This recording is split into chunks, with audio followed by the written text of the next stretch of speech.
Reed Carmine walked out of the oncologist's office on the 6th floor of Massachusetts General Hospital at 4:17 on a Tuesday afternoon, and he leaned against the wall of the hallway with his legs shaking and his eyes locked on the sheet of paper. The doctor had just handed him a white sheet with the hospital's logo printed in the upper right corner, the same hospital he'd donated $2 million to 3 years ago for the new pulmonary wing, the same hospital where his name sat engraved on a gold plaque in the main lobby, right next to the elevator that every patient pressed every morning, without knowing that the man who paid for the building was now standing in its hallway, holding a piece of paper that said his lungs were trying to kill him. Stage 3 lung cancer. Metastasized to the mediastinal lymph nodes. Operable but with a 22% 5-year survival rate. 22%. Reed knew what 22% meant because he'd spent 15 years of his life reading odds. Not in medical journals, but in backroom poker games and underground betting houses across the eastern seaboard, where 22% meant you don't put your money on that hand. You fold. You walk away. You let someone else take the loss. Except this time the hand was his chest, and folding wasn't an option. 22% was a coin flip, where the coin had 4 sides that said no, and 1 side that said maybe. He drove the black Bentley Continental GT back to the mansion on Beacon Hill, with the paper folded in the inside pocket of his coat, and his hands gripping the steering wheel with the force of a man who needs to hold something to keep from letting go of everything else. And he arrived at 7 p.m. to a house that was lit up like nothing had changed. The garden lights on their timer, the second-floor windows glowing white. Priscilla's Range Rover parked in its usual spot in the garage. Everything normal, everything functioning, as if the world hadn't split in two 40 minutes ago, on the 6th floor of a hospital that carried his name on a gold plaque. He found Priscilla in the bedroom, sitting on the bed with her phone in one hand and the television playing a show nobody was watching. And he told her, he showed her the paper. He explained with the same words the doctor used. Cancer, surgery, 22%. Risk. Time. And he waited. Waited for the reaction he believed was coming. The embrace. The tears. The "we're going to get through this together" that married people say when the world collapses, and the only possible answer is to hold on. But Priscilla looked at him, looked at the paper, and her first question wasn't, "Are you going to be okay?" It wasn't, "When is the surgery?" It wasn't, "What do you need?" Her first question was, "Does my father know yet? If this gets out, it'll destroy his re-election campaign." Reed didn't answer, not because he didn't have an answer, but because the question had already told him everything he needed to know about what was coming. And what was coming arrived in 72 hours, with the speed and precision of someone who doesn't improvise, but executes a plan that's been ready for a long time. And by Friday morning at 5 a.m., Reed walked down to the kitchen of a $12 million mansion and found a note on the marble counter, torn from a notebook in Priscilla's handwriting, the same handwriting he'd only ever seen on shopping lists and instructions for the housekeeper. 11 words that sat on that counter, like someone leaving a grocery list before heading to the store. Except she didn't head to the store. She headed to a luxury hotel to meet with inheritance lawyers, leaving Reed to face his fate alone with a note that said, "I can't do this," and to the chilling silence of the master bedroom where his wife should have been, leaving the weight of the house entirely on the shoulders of the woman upstairs with his children. A mansion that in 72 hours had stopped being a home and had become the scene of a life falling apart. And the note said, "I can't do this. I am leaving. Do not follow me."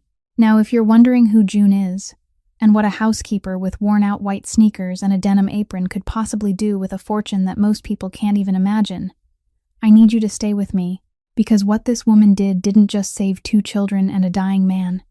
It shook the foundations of an empire that was built on blood and silence. And it proved that the most powerful thing in the world isn't money, or guns, or territory. It's the hands of someone who shows up at 6 a.m. every morning, and never once asks for anything in return. If this story moves you, hit that like button. Share it with someone who needs to hear it. And if you haven't already, subscribe so you don't miss what comes next. Now let's go back to that Friday morning, to that silent kitchen in Beacon Hill, where Reed Carmine sat alone with a note in his hands and no strength left in his legs. And the only sound in the entire mansion was water running upstairs, and the voice of a woman who'd been there every single morning for 6 years, doing what she always did, taking care of the children that everyone else had already left behind. Reed sat on the kitchen chair with Priscilla's note in his right hand, and legs that no longer had enough strength to lift him to his feet, Sitting in the kitchen, he had paid $400,000 to redesign 2 years earlier at Priscilla's request. The kitchen with jet-black granite counters imported from Italy that no one in this house ever cooked on except June. The white Carrara marble island that Priscilla used to set down her shopping bags when she came home from Newbury Street, rather than prepare dinner for the 2 3-year-old children sleeping upstairs. The $65,000 Sub-Zero refrigerator, standing in the corner with its polished steel doors, reflecting the image of a 37-year-old man sitting alone at 5 o'clock in the morning inside a $12 million mansion and looking like a homeless man who had just been told he was about to die. Outside the back windows, the pool still glowed turquoise from the LED lighting system Priscilla had installed, because she liked the view from the second-floor bedroom at night. The pool Milo and Noah had never been allowed into, because Priscilla was afraid water would splash onto the teak flooring around it. Everything in this house was expensive. Everything worked. Everything was in its proper place. And not one of those things could give Reed what he needed right now. The simplest thing, the cheapest thing, the thing that $12 million in interior design, and $400,000 in granite, and $65,000 in refrigeration couldn't buy, which was someone being here. One person. Anyone. Someone sitting in the chair across from him and saying he wasn't alone. The mansion was silent with that particular kind of silence that belongs to 5 o'clock in the morning in a house someone has just left. Not the silence of peace, but the silence of something that had just been hollowed out. The presence of an absence taking up more space than the person who had created it. And Reed sat inside that absence with 11 words on the sheet of paper, and 22% in his jacket pocket, and not a single plan for the next 6 hours, let alone the 12 days before they would open his chest on an operating table. Then he heard it. From the second floor. The sound of running water. Not strong, not weak. The steady sound of someone turning on a bathtub faucet with the kind of precision only a person who had done this thousands of times could have. And after the water came a voice. A woman's voice. Gentle but clear. Saying something to someone very small. The voice blending with children's laughter. And the sound of water splashing against the porcelain tub.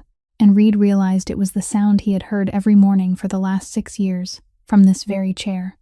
The chair where he sat drinking espresso before driving off to handle business. No one dared name aloud. Every morning he had heard that voice from upstairs, and every morning he had set down his cup and walked out the door without going up to look at his children even once. Not once in 6 years, because June handled it, because June always handled it, because June was there at 6 o'clock every morning and he had never once needed to think about what would happen if she wasn't. Reed set Priscilla's note down on the granite counter, placed a hand on the edge, and pushed himself upright with an effort he wouldn't have needed a month earlier, because a month earlier he had still been the man who walked into a room and made everyone stand. A month earlier, he had still been the man no one dared look at for more than 3 seconds, and now he was the man who had to grip the edge of the counter to rise from a chair in his own kitchen at 10 minutes past 5 in the morning. He walked out of the kitchen, through the living room with the Italian leather sofas Priscilla had chosen, and no one sat on, because sitting would leave marks, through the hallway, with the abstract paintings in aluminum frames a designer had hung and no one in the house ever looked at, to the foot of the oak staircase, and began to climb. One step at a time, hand on the railing, with the sound of water growing clearer, the voice drawing nearer, and when he reached the final step of the second floor, he could make out every word of that voice, softly singing some song without distinct lyrics, only a melody, the melody June had sung to Milo and Noah every morning while bathing them since the day they were brought home from the hospital as newborns. And Reed walked down the second-floor hallway toward the children's bathroom, where the door was standing open. The bathroom door stood open, and what Reed saw inside was the only thing in this entire $12 million mansion that looked like something real. June was kneeling on the white tile floor beside the porcelain bathtub, her gray uniform soaked from the chest down to her stomach from the splashing water, her sleeves rolled above her elbows, her hair tied back with a plain black elastic band, no clip, no jewelry, nothing unnecessary. And she was bathing Milo and Noah the way she had bathed them every morning for the last 3 years. Ever since they had grown old enough to sit in the tub without being held. And before that, there had been 3 years of bathing them in a small plastic tub on the changing table when they were newborns. And June had been the first person to carry them home from the hospital because Priscilla had said she was in pain after giving birth and couldn't carry both babies at once. So June carried both of them, one in each arm, from the car into the house, up the stairs, into the nursery, And from that moment on, June's hands had been the first thing to touch Milo and Noah in this house, and also the last thing to touch them every night when she tucked in their blankets and turned off the light.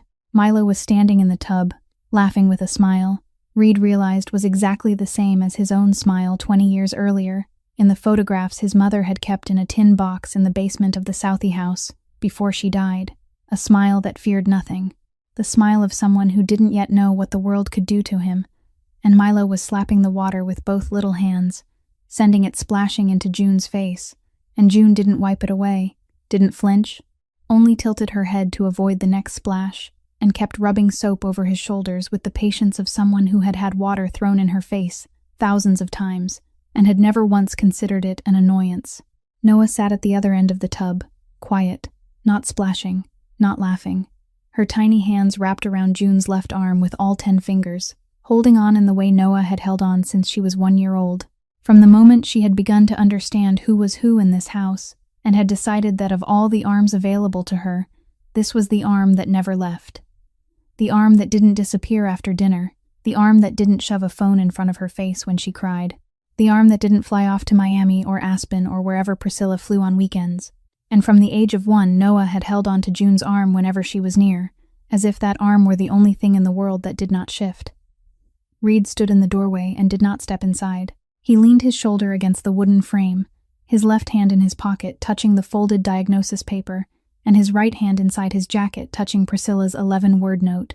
2 pieces of paper, 2 sentences, one from his body and one from the woman he had married, and he stood between those 2 sentences, looking into the bathroom, where a 27-year-old woman from Revere was kneeling on a wet tile floor, bathing 2 children who were not hers at 6 o'clock on a Friday morning, the day his wife had left, the day the cancer diagnosis sat in his pocket like a timed bomb, the day everything he had built over 15 years, the empire, the hotels, the restaurants, the casinos, the routes, all of it, became as meaningless as the abstract paintings hanging on the hallway walls that no one ever looked at. And June didn't know. She didn't know Priscilla was gone. She didn't know the 11-word note was lying on the kitchen counter downstairs. She didn't know Reed was standing in the doorway looking at her with the eyes of a man who had just realized what he should have realized 6 years ago. She only knew that the clock said 6, and at 6, she bathed the children.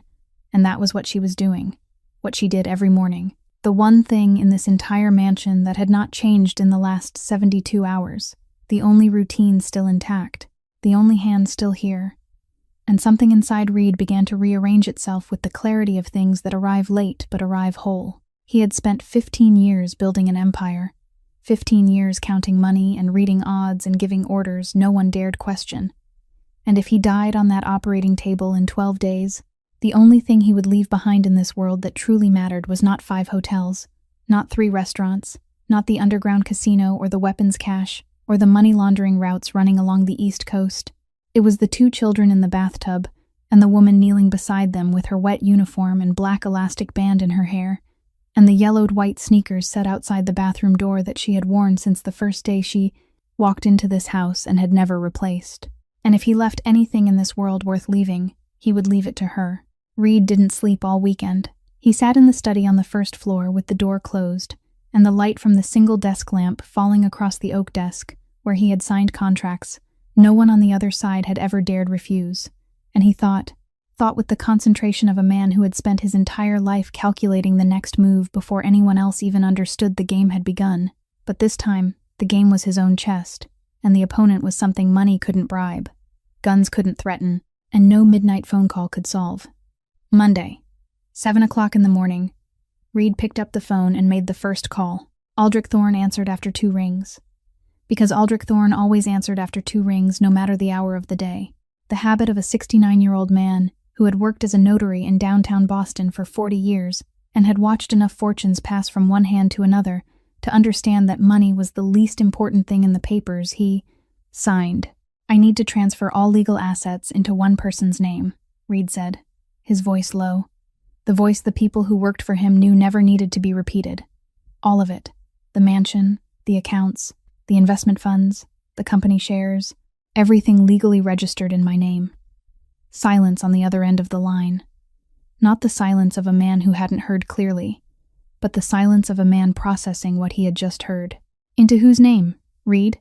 June Bellaro, Reed said, my housekeeper. The silence changed texture, from professional surprise into the kind of silence people keep when they hear something that needs to be confirmed before it can be believed. Reed didn't wait for Aldrich to ask why. She's been in my house 6 years. Aldrich, 6 years she's come in at 6 in the morning and left at 8 at night and kept this house running without ever asking for anything beyond her monthly pay. My wife walked out within 72 hours of learning I had cancer, took the money, took the jewelry, left behind 2 3-year-old children and a scrap of paper on the kitchen counter. June was the only person who didn't walk out the door, the only one still kneeling in the bathroom bathing my children this morning as if the world hadn't collapsed. And if I don't come out of that operating room, then I want everything I built in the hands of the only person I trust to use it the right way. Aldrich didn't ask another question. I'll come by this afternoon, he said in the calm voice of a man who had drafted enough wills to know when to ask and when to stay quiet. Reed hung up and made the second call. Orion Beck answered before the first ring had even fully sounded.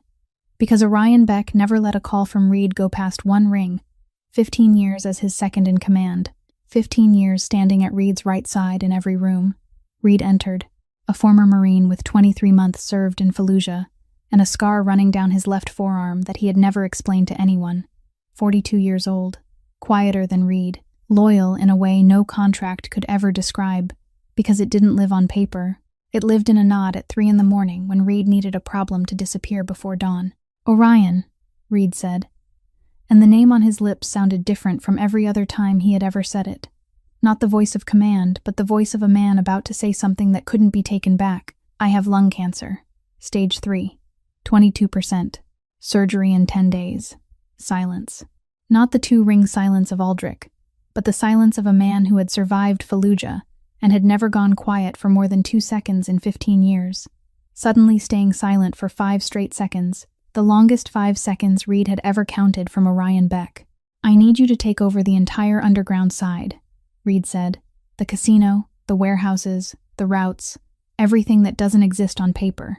Transfer it clean, cut it off completely from the legal assets. Not one dirty dollar flows back toward the children or June. Not one name gets attached to them. Shut it down or keep it. That's up to you. But if I don't come out of that operating room, I need to know that my world and my children's world are 2 completely separate worlds. Do you understand? Understood, boss, Orion said. 2 words. No more questions. No asking why. No asking about his health. No asking about Priscilla. Because Orion Beck understood that when Reed Carmine called at 7 on a Monday morning and said the 2 words, lung cancer, the only question that mattered wasn't, are you okay, but what do you need me to do? And Reed had just told him. And that was enough. Aldrich Thorne arrived at the Beacon Hill mansion at 2 o'clock on Monday afternoon with the brown leather briefcase he had carried for 30 years. It was the kind of briefcase whose leather had darkened from the sweat of the hands of hundreds of people who had sat across from him, signing papers that changed their lives. Inside it were 4 sets of documents he had prepared over 8 straight hours since hanging up with Reed that morning. 8 hours without a lunch break, without drinking anything except 2 cups of black coffee left at the corner of his desk, until they went cold and were poured away. 8 hours of a 69-year-old man working with the precision only 40 years of drafting wills and transferring property could forge. Because Aldrich understood that when Reed Carmine said this afternoon meant this afternoon, not tomorrow, not next week. He sat down in the chair across from Reed in the first-floor study, placed the leather briefcase on the oak desk, opened the clasps, and took out 4 thick folders with notarized seals stamped in the corner of every page. Then he began reading each line in the even, emotionless voice of a man presenting facts rather than opinions. The first set, the mansion at number 27 Chestnut Street, Beacon Hill, Boston, Massachusetts. Current market value, $12 million. Full ownership transferred into the name of June Marie Bellaro, born in Revere, Massachusetts. The second set, 4 bank accounts at Bank of America and J.P. Morgan Private Client. Total balance $7,400,000. Full ownership and full withdrawal rights transferred into the name of June Marie Bellaro. The third set, the investment portfolio at Goldman Sachs Private Wealth Management, including bonds, blue-chip stocks, and index funds. Total value $6,200,000, transferred in full. The fourth set, 51% ownership of Carmine Holdings LLC, the the parent company of a chain of 5 boutique hotels and 3 fine dining restaurants in Boston and Cape Cod. Annual revenue $89 million, ownership shares and voting rights, transferred into the name of June Marie Bellaro, together with legal power of attorney allowing her to manage, withdraw funds, sign contracts, and represent the corporate entity during Reed's hospitalization or loss of legal capacity. Aldrich finished reading, set the pen down beside the 4 folders already open to the pages requiring signatures, and looked at Reed, not to ask a question but to give him one final moment before the ink touched paper. Because Aldrich had watched enough people sit in this chair to know that there was a second, just 1 second, between the instant the pen touched the page and the moment the ink began to flow, when the person signing saw everything they were about to lose. And that second was the most important second in the entire process. Reed picked up the pen. His right hand trembled, a slight tremor in the fingertips, not because the tumor was pressing on the nerves in his lung or because the pain medication had weakened the muscles in his hand, but because what he was about to do had no return button, no midnight phone call that could fix it, no Orion who could make it disappear before dawn. He signed the first page, and the Beacon Hill mansion no longer belonged to him. The house he had bought 11 years earlier when he was 26, with cash from his first deal, a deal no one in real estate had dared ask where the money came from. He signed the second page, and the 4 bank accounts changed owners. The accounts he had opened one by one through the years of doing business, each one a milestone, a deal, a sleepless night. He signed the third page, and the investment portfolio separated from his name. $6,200,000. He had spent 3 years building with the guidance of the Goldman Sachs wealth management team. He paid $300,000 a year. He signed the 4th page, and 51% of Carmine Holdings became the property of June Bellaro, the company he had built from nothing at 22, with a $50,000 loan from his grandfather Giuseppe, a loan his grandfather had taken from his retirement money and handed to him in a brown paper envelope on the kitchen table of the house in Southie, with only 1 sentence: "Don't disappoint me." Reed had turned that $50,000 into $89 million in annual revenue, and now that $89 million in annual revenue belonged to the woman he had paid $2,600 a month for 6 years to mop his floors and bathe his children. Each signature was a door closing behind him, and another door opening ahead. And when Reed set the pen down after the final signature, he no longer owned anything on paper, except the Bentley in the garage and the clothes on his back. He looked at Aldrich with the hollow eyes of a man who had just given away everything he had built over 15 years and said, "Call June in." On Tuesday morning, June was standing at the kitchen counter, folding Milo and Noah's clothes. The tiny shirts, no bigger than her hand, folded once, and then folded again exactly the way she had folded them for the past 3 years, so they would fit neatly into the dresser drawers she arranged by color, because Milo liked choosing a shirt by color every morning, and if the shirts were in the wrong drawer, the child would pull the entire dresser apart onto the floor, and June would have to fold everything again from the beginning without a word of complaint, because June never complained. The little elastic waist pants she had bought 2 extra pairs of at Target the week before with her own wages because Noah was growing faster than Milo, and the old pants had started to sit short above her ankles, something Priscilla hadn't noticed because Priscilla never looked at her daughter's legs long enough to see it.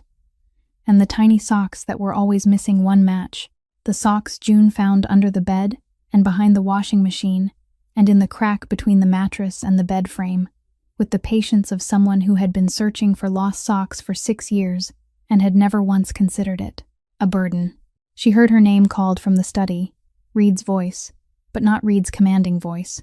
It was Reed saying her name, June, only her name, with no task attached after it the way there always had been before.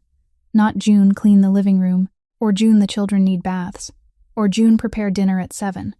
Only her name hanging at the end of the sentence as if her name were the whole sentence. She set the half-folded shirt down into the basket and smoothed the front of her gray uniform with her palm by instinct, the motion she made every time before leaving the kitchen and stepping into the rest of the house, the part that wasn't hers, the part of Persian rugs and Italian leather sofas and framed aluminum art, one pass from chest to hip to make sure the uniform was straight and clean, because in 6 years she had never once stepped out of the kitchen in a wrinkled uniform. And then she walked through the hallway into the study. She stopped in the doorway. She stood beside the oak frame with her right hand resting on her denim apron and her left arm hanging at her side, feet together, back straight, eyes forward but not lifted directly to anyone's face. The same posture she had stood in at this very doorway for 6 years, every time she was called in. The posture of someone waiting for instructions, a posture that hadn't changed. Even though the first time she had stood there, she was 21 and shaking during a job interview, and now she was 27, standing before an employer in a wheelchair, with a tumor in his lung. Reed sat in the wheelchair the doctor had prescribed the week before to conserve energy because the tumor was pressing against the right main bronchus and making it hard for him to breathe whenever he walked more than 20 steps, his eyes more deeply sunken than they had been on Friday. His skin gray with a faint bluish cast around the lips that June recognized as a sign of oxygen deprivation, because she had read every pamphlet about lung cancer the hospital had left on the shelf in the waiting room when she took Reed to his follow-up appointment the week before. The blanket over his legs, the one June had draped over him that morning at 6, when she brought espresso into the study, and found him in the wheelchair with both hands gripping his elbows and shivering faintly because the mansion's central air kept the hallways at 66 degrees and Reed no longer had enough body mass to hold his heat. He had lost 14 pounds in the 3 weeks since the diagnosis. 14 pounds. June had tracked by watching his wrists every morning when she handed him coffee, because the wrists were the first place you saw a person growing thin, and Reed's wrists now looked like the wrists of someone else. Beside the wheelchair, Aldrich Thorne sat in a wooden chair with the brown leather briefcase on his lap and the 4 signed sets of documents on the desk, and June knew at once that this wasn't a summons to clean a room or prepare dinner, because in 6 years there had never been a strange man in a suit sitting beside Reed when Reed called her in, and the presence of that leather briefcase and those papers stamped with red seals lying across the oak desk told June that whatever was about to happen in this room didn't belong to any part of the system she had known for the past 6 years. "June, sit down," Reed said. And the words "sit down" sounded different in his mouth from every other time he had ever said them. Because in 6 years, Reed had said, "sit down" to June exactly once, the day of her interview. And after that, every time she entered the study, she stood, and he spoke, and she listened, and then went to do the work. But today he said, "sit down," and added, "please" after it. Please. The word he saved for important things. Please take care of the children tonight. Please stay late. Please don't tell the children their mother isn't ever coming back. He didn't use "please" for sitting down, not until today. June sat in the chair across from the desk, her back still straight, her hands still resting over her apron, her feet still together, and Reed pushed the 4 thick folders across the oak surface toward her, 4 heavy sets of documents with notarized seals that June had never seen on any paper in her life, because in her world, papers with seals belonged to electric bills and her mother's medical records and notices about overdue rent, not documents transferring assets worth tens of millions of dollars. And Reed looked at her from the wheelchair, looked up at her because the wheelchair sat lower than the chair she was in, and said, "June, what I'm about to say is going to sound insane, but it makes more sense than anything I've ever done in my life," Reed explained. He spoke slowly, 1 sentence at a time. In the low voice the people who worked for him knew was a voice that never said anything twice. But this time, that voice carried no command, only truth. He said that the papers on the desk transferred all of his legal assets into her name. The mansion, the accounts, the investments, the company shares, everything. That if he didn't come out of the operating room, then everything he had built over 15 years would belong to her. And June looked at the 4 sets of documents on the oak desk, without touching them, looked at them with the eyes of a person hearing a language she knew word by word but could not understand as a sentence, because what Reed had just said did not exist in any compartment her mind already had for processing information. In June's world, everything ran according to a system. She worked. She got paid. Her pay went into her account on the 15th of every month. She kept $400 for food and transportation. She sent $600 home to her mother in Revere to cover diabetes medication and the rent on the 3rd-floor studio apartment with no elevator. She put $400 into the savings account she had opened for Bea when her sister was 8, because she wanted Bea to have money for college, even though she knew that at this rate, it would take 14 years to cover even 1 year of tuition at any public school in Massachusetts.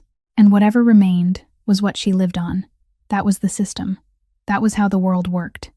You worked, then you got paid, then you split it, then you sent it, then you lived.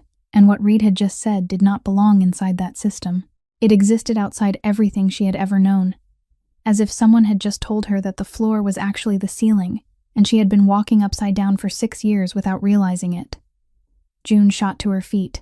Her body stood before, her mind decided to stand, with the same reflex that made her rise whenever Priscilla entered a room.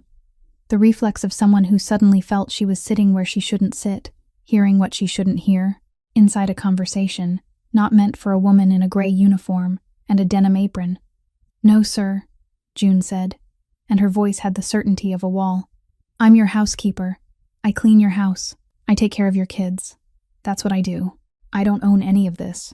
Reed looked at her from the wheelchair, looked up at her, and for the first time in 6 years he was in this position, the lower position, looking up instead of down, because for 6 years he had always stood or sat behind his desk, and June had always stood in the doorway one step below him, but today the wheelchair put him lower than the chair she had just risen from, and he looked at June from the opposite angle of every other time, and from that angle he saw something that 6 years of looking down had never allowed him to see.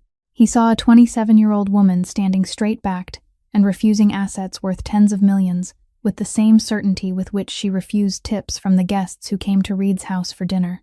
Because in June's world, taking what you didn't earn became a debt, and debt you could never repay was a burden worse than poverty. "June," Reed said, "for 6 years you've been the only person in this house who never asked for anything but your salary, the only person who never negotiated, never calculated, never kept receipts to use as leverage later. Priscilla walked out within 72 hours of learning I was sick. She transferred money, took the jewelry, met with inheritance lawyers, left 11 words on the kitchen counter and disappeared. 72 hours. June, that's how long it took her to dismantle a 5-year marriage and leave behind 2 3-year-old children." He stopped. "You came in at 6 in the morning and left at 8 at night, and kept this house running for 6 years without ever once asking for anything beyond your monthly pay of $2,600. 6 years taking care of my children as if they were your own. 6 years watching me build all of this, and never once asking why you weren't given more." Reed leaned forward in the wheelchair, and his voice dropped another half-tone, down into the frequency only June could hear in the room of 3 people. "And there's something else, June. Something I didn't tell Aldrich, because Aldrich doesn't need to know. There are people out there who want me dead before the cancer gets the chance to kill me, people who want to take what I built. And if I die while the clean assets are still in my name, they'll be swallowed into a power fight, where the children will become hostages. The clean assets need to be in the hands of someone clean, someone who has nothing to do with anything I've done in the dark. And you're the cleanest person I've ever known, June. The cleanest person I've ever known." June stood motionless. Something trembled in her jaw that Reed had never seen in 6 years. Not a tremor of fear, because June wasn't afraid of anyone in this house. Not even him. Not a tremor of emotion, because June wasn't the kind of woman who trembled from emotion. But a tremor of resistance. The deep bone resistance of a woman who had spent 27 years in a world where nothing came free. A world where her mother sold artificial flowers at the weekend flea market to pay for medicine. A world where her father walked out when she was 6 and left behind nothing except the lesson that when someone offered you something, you asked what the price was before you accepted it. Because there was always a price. Always. "If you give me all this and you die," June said, and though her voice didn't shake, her jaw still did, "I'll owe something I can never repay in my entire life." Reed looked at her from the wheelchair, looked up, looked at the woman standing straight-backed, with her hand on the denim apron, and her trembling jaw, and the yellowed white shoes she had worn since the first day she walked into this house. And he spoke in a voice that wasn't the voice of a boss, wasn't the voice of an employer, but the voice of a 37-year-old man in a wheelchair, dying, speaking to the only person still standing in this house. "You don't owe me, June. I owe you. I owe you 6 years of your mornings, your nights, your hands bathing my children and folding their clothes and warming their milk at 3 in the morning when they couldn't sleep.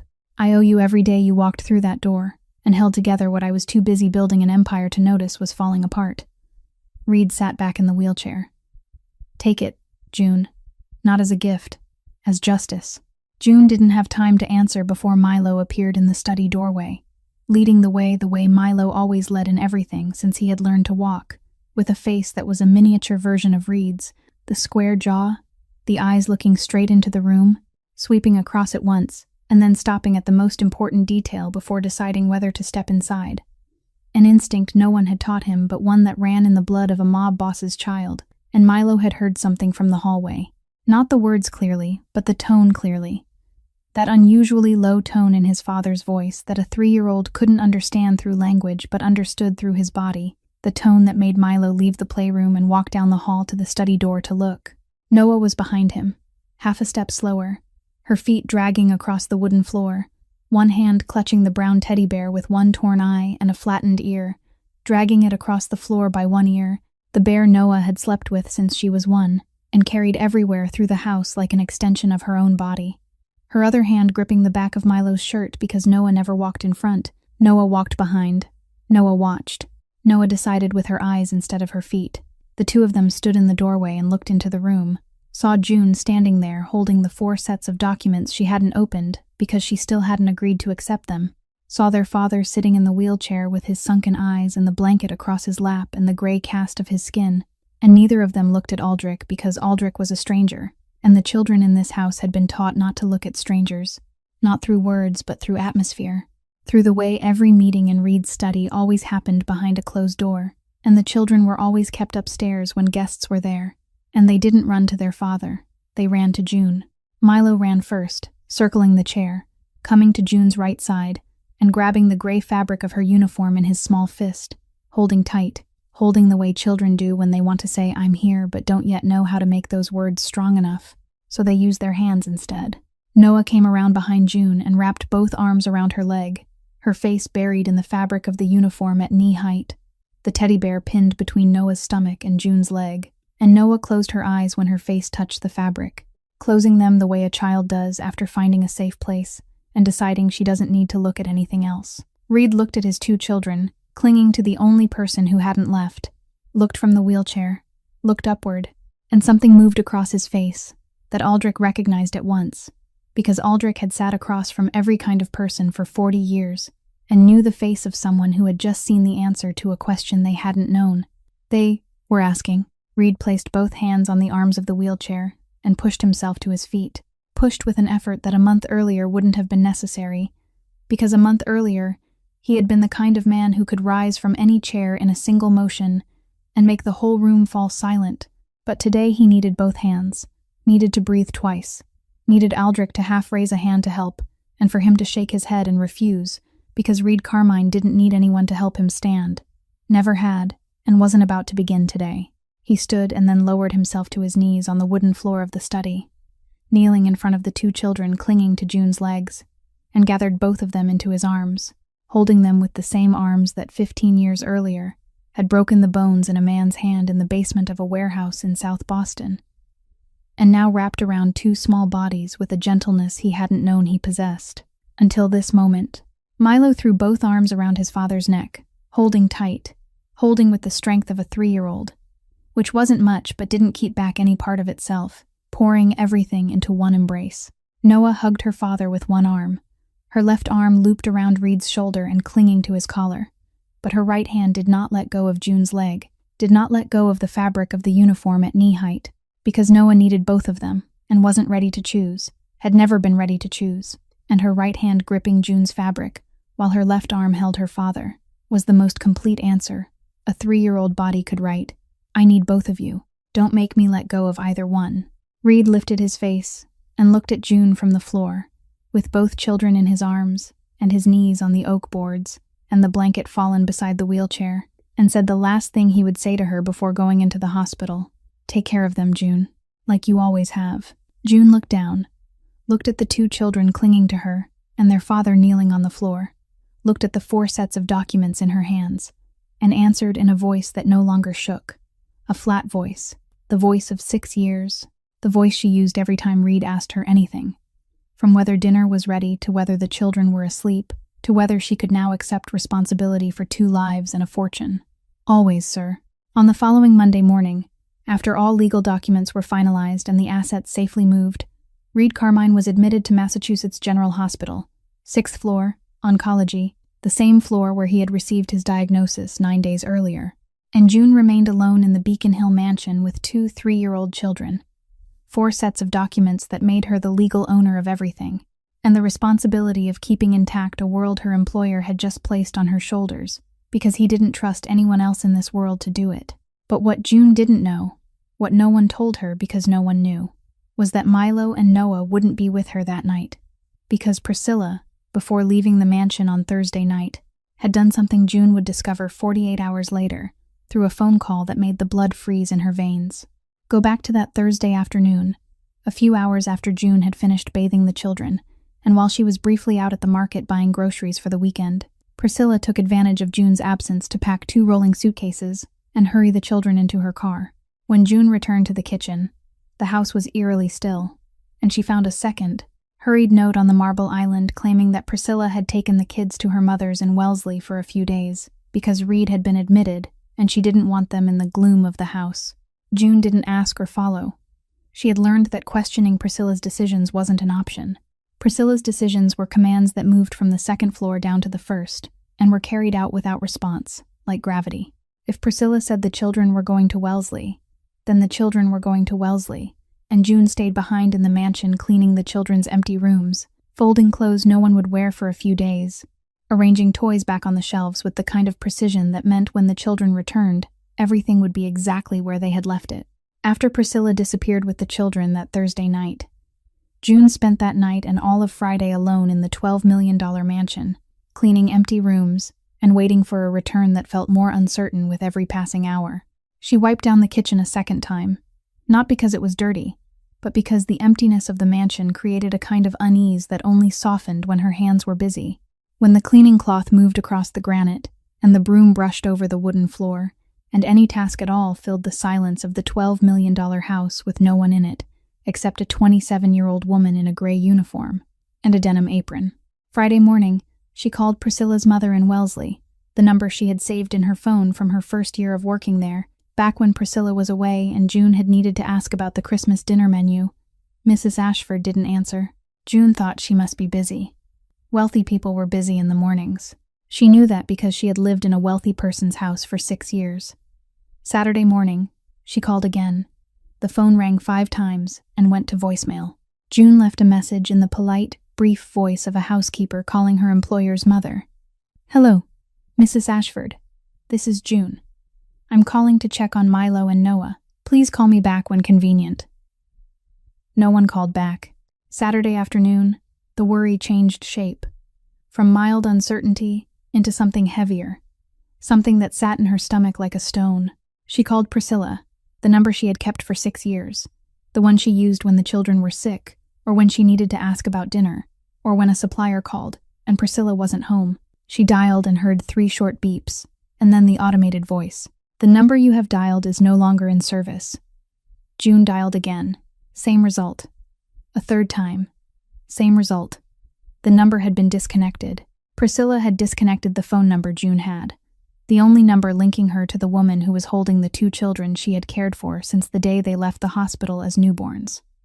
Worry became something else, something June couldn't name but could feel in her body, in the way her hand gripped the cleaning cloth tighter, in the way she looked out the kitchen window into the darkness settling over the garden with the turquoise pool no one ever used, in the way she sat down in the wooden chair by the back kitchen door, the only chair she sat in when she was alone, the chair that wasn't furniture but a tool, something that existed for the help to rest their feet before serving again, and stared at her phone waiting for a call. She didn't know where it would come from, but knew had to come because something wasn't right. Something had been wrong since Thursday night, when Priscilla crossed the hallway with 2 suitcases and 2 children, without looking at her, and June had lived in this world long enough to know that when something was wrong, it was always worse than what you first imagined. At 9:15 on Saturday night, the phone rang. It wasn't Mrs. Ashford's number. It wasn't Priscilla's number. It was an unfamiliar number with a Boston area code that June vaguely recognized as belonging to the southern part of the city, Dorchester, the neighborhood her bus passed through every time she went back to Revere to visit her mother. "Miss Bellaro," the woman on the other end said, professional but gentle, the voice of someone used to making calls like this at night. "I'm calling from the Dorchester Family Crisis Center. We're looking for a family member or legal guardian of Milo and Noah Carmine. They were admitted 2 days ago. Their mother, Priscilla Ashford, signed a voluntary emergency placement citing the father's medical emergency and her inability to provide adequate care. She listed your name and this number as the emergency contact." June shot up from the wooden chair, her body standing before her mind had finished processing what her ears had just heard, with the exact reflex that made her rise when she heard a child cry upstairs at 3 a.m, and the words spun through her mind, admitted. 2 days ago, voluntary placement, Priscilla hadn't taken the children to Wellesley to their grandmother.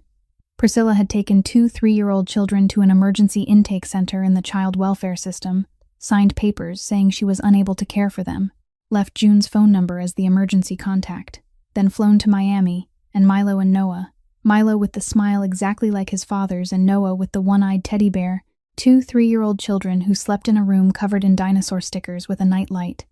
June turned on every night at 8, because Noah was afraid of the dark. Those 2 children had been in a child crisis center with strangers for 48 hours because their mother had decided they were an obstacle. "I'm coming," June said into the phone. "Ma'am, visiting hours are from 9 a.m., the voice on the other end began. "I'm coming now," June said, and her voice wasn't asking, and it wasn't seeking permission. It was the voice of a person stating a fact, a voice that left no room for any answer except silence, and she hung up.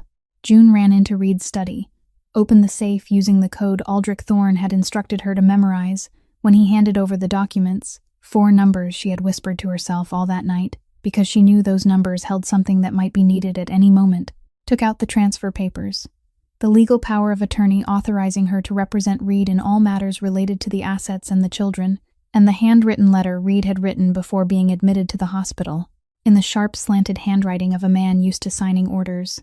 "By this letter, I authorize June Marie Bellaro as the legal guardian of my children Milo and Noah Carmine during my hospitalization."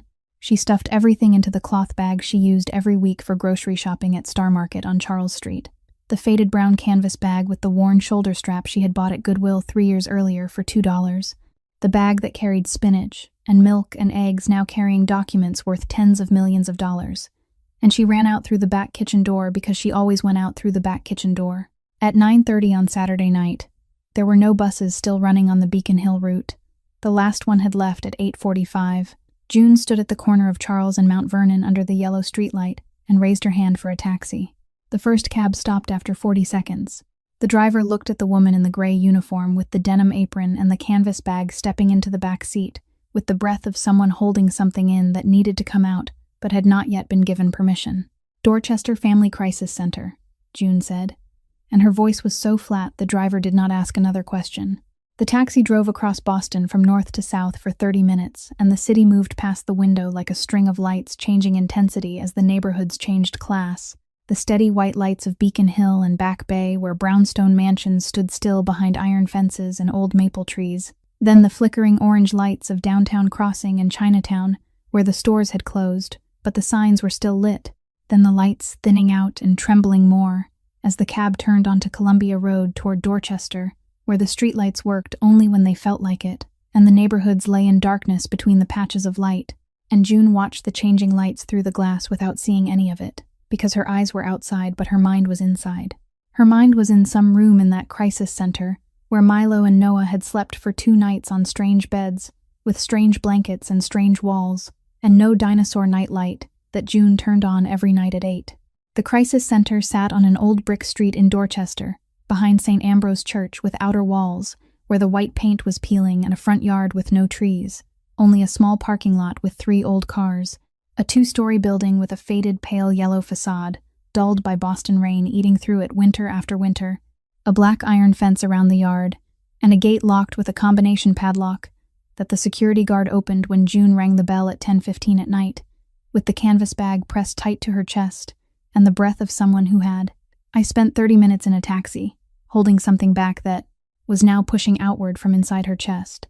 The center director came down from the 2nd floor, Miss Ruth Garvey, a woman in her 50s with her hair twisted up and glasses hanging from a chain against her chest, wearing a long nightgown and house slippers, with the expression of someone used to being awakened at night, but not used to seeing a woman in a maid's uniform appear at the door, with papers proving ownership of $12 million in real estate. "Your family of the children?" Garvey asked. Not really a question, but step 1 in the procedure she carried out every week to decide who was allowed to take children away and who was not. "I'm the person who's taken care of them since the day they were born," June said, and she opened the canvas bag and placed the documents on Garvey's desk, one set at a time. the transfer papers notarized by Aldrich Thorne, the legal power of attorney, authorizing her to act as the legal representative for the assets and the persons under Reed Carmine's guardianship, and Reed's handwritten letter. Garvey read each page with the calm method of someone who checked paperwork every week, verified the seals, matched the signatures, checked the ID number on June's identification, then looked up. "Documents are in order," she said. "I'll get the children." Garvey disappeared behind the door leading to the fluorescent-lit hallway, and June stood alone in the office. Stood the way she always stood, hands on apron, back straight, and she looked out the window while she waited, because she needed to look somewhere else so she would not look at the hallway where the children would appear. Because if she looked at it now, then the thing she was holding back would come out before the children arrived, and she was not allowed to break in front of them. And when she looked out the window, she saw it, the black sedan parked on the opposite side of the brick street. Engine still running, headlights off, but the light inside the car just bright enough for June to see two shadows sitting in the front seats, two men she did not know but recognized by the way they sat.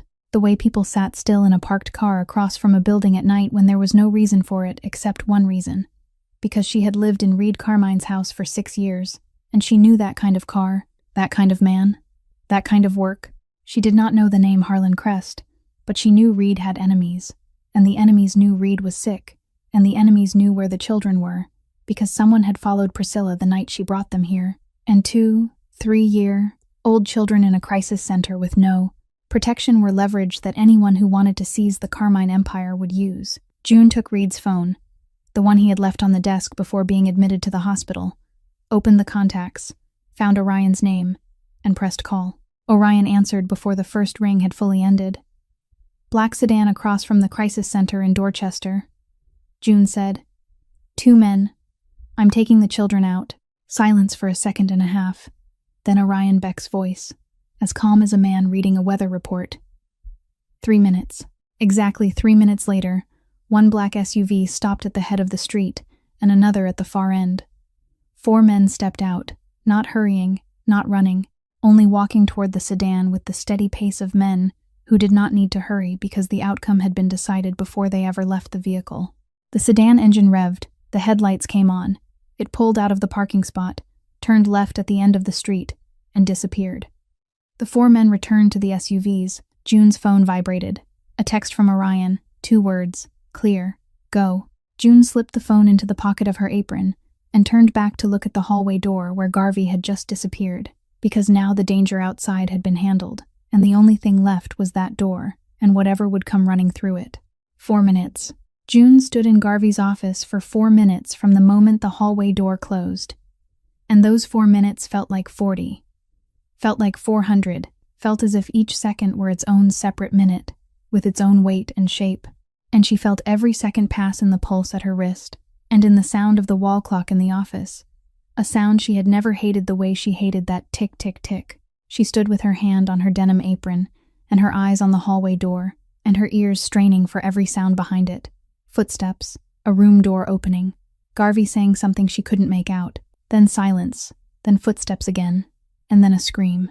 It wasn't the ordinary cry of a child, not the cry of pain or fear or wanting something denied. It was the scream of a 3-year-old, seeing the person he had been waiting for appear at the end of the hallway, after 48 hours of not knowing whether that person would ever come back. A scream carrying everything Milo couldn't say over 2 days in a place where he knew no one, and no one knew him. 2 nights without the dinosaur nightlight, without warm milk at 3 in the morning, without June's hand smoothing his hair until he fell asleep. Milo came running out of the hallway into the office on bare feet against the cold tile floor, wearing the white cotton pajamas of the crisis center, pajamas that weren't his, with no dinosaurs on the fabric, no smell of home, no scent of the detergent June had used on the children's clothes for 3 years. Pajamas of strangers on a strange child, and he had been wearing them for 2 days, and he hurled himself at June with the speed a 3-year-old body can reach when it is no longer governed by thought but by instinct. He crashed straight into her stomach and wrapped both arms around her waist and buried his face in the denim apron, and she felt his tears soak through the denim into the skin of her stomach, warm and wet, and Milo's body trembled in her arms, trembling not from cold, but from 48 hours of fear, finally finding a place to leave him. "Don't leave us," Milo said into the apron, his voice warped by crying and by his face pressed into June's stomach. the words squeezed out misshapen, but June heard every one of them clearly, because June had heard his voice for 3 years, long enough to understand him through fabric or tears or hiccups. "Don't leave us. Mommy left us here and said she's not coming back. Don't leave us, June." June dropped to her knees on the office tile, knees against the cold floor, both arms pulling Milo tight against her chest with the force of someone holding what she had almost lost without knowing she was losing it. Holding him while Milo cried with the stored-up intensity of 48 hours, the sound of it filling the small office and spilling out into the hallway, and June said nothing. Not yet, because she knew that right now Milo didn't need words. Milo needed the apron, needed the smell of the kitchen, needed arms around him, needed to know that the person holding him would not set him down and disappear the way his mother had. And then Noah came out of the hallway. She didn't run. Noah never ran. She came out behind Garvey with dragging steps over the tile, slow and heavy, the steps of a 3-year-old whose body wanted to run but whose mind would not allow it, because something in the last 48 hours had shut part of that mind down, the part that believed what her eyes were seeing was real. Noah's eyes were swollen red not from sleepiness but from having cried herself empty, the red of someone who had cried until her body had no tears left, whose eyes had gone dry and raw and swollen from the lids, rubbing together hundreds of times.